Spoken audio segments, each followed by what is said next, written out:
Dobre, takže začiatok tejto mobilnej histórie, ktorá je tu zosobnená v Nokii 4010, ktorá spadla niekoľkokrát opakovane. Som rád, že ma takto snímaš, ešte mám tu mrvinky, dobre. Takže začalo sa to nejako tak, že na strednej škole, keď už každý mal 3 mobily, kľudne niektorí až 4, tak ja som nemal samozrejme žiadny ako jeden, jediný, posledný, úplne zakempený, zakomplexovaný a tak ďalej. A tak som si povedal, že bol by asi dobre, keby som aj ja mal nejaký, tak nejako opýtal sa rodičov, či bol aj pre mňa nejaký, samozrejme som nezospovené decko a tak podobne. Ale... Čo sa neodchádzate? Ďakujem za... Podmaz? Díky, dobrý Richarčery. Takže stalo sa niečo také, že som požiadal rodičov, že chcel by som niečo takéto, nejaký telefón, nehovorím už nejakú takúto pecku, ale niečo, čo aspoň trošičku má menej ako kilometr kábla. No a tak... Nesmie sa, tak pil som tunak.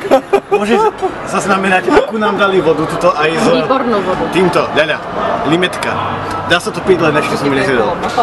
Dobre, a dostal som sa k tomu nejako tak, že zistil som, že mama mala 4 mobily. No a tak som si povedal, že ja budem zlý zlodej, budem absolútny negatívna postavička a ja si jeden nejako uchmatnem, či to všimne. No a tak všimla si to postupne po nejakom roku. No a tak ja som mal konečný mobil a tak začal tento prvý. Potom neskôr som zistil, že to nemá vôbec žiadnu hodnotu a že už v roku 2000 neviem koľko sa každý rehotal, že v ktorej pyramídy som to vytiahol alebo niečo podobné.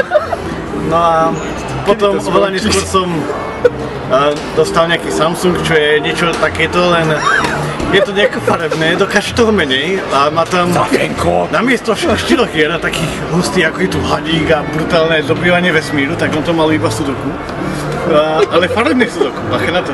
A keď som zistil, že to má väčšiu odolnosť pri páde z 10 cm ako ten Samsung, tak tento neprežil, tento to prežil a tak mám ešte stále tento. Je rok 2012, ja som hrdý, mám Nokiu a... Áno! Chcem sa povedať... Á, to stačí. Chcem sa povedať, že náhodou som tu na bufene a môžem kecať o čomkoľvek aj o mobile. A všetci počúvajú. Píšte knižky a dávajte pozor na knižky a ak budete zlí, zoberie si vás Verka do pekla. Do parády.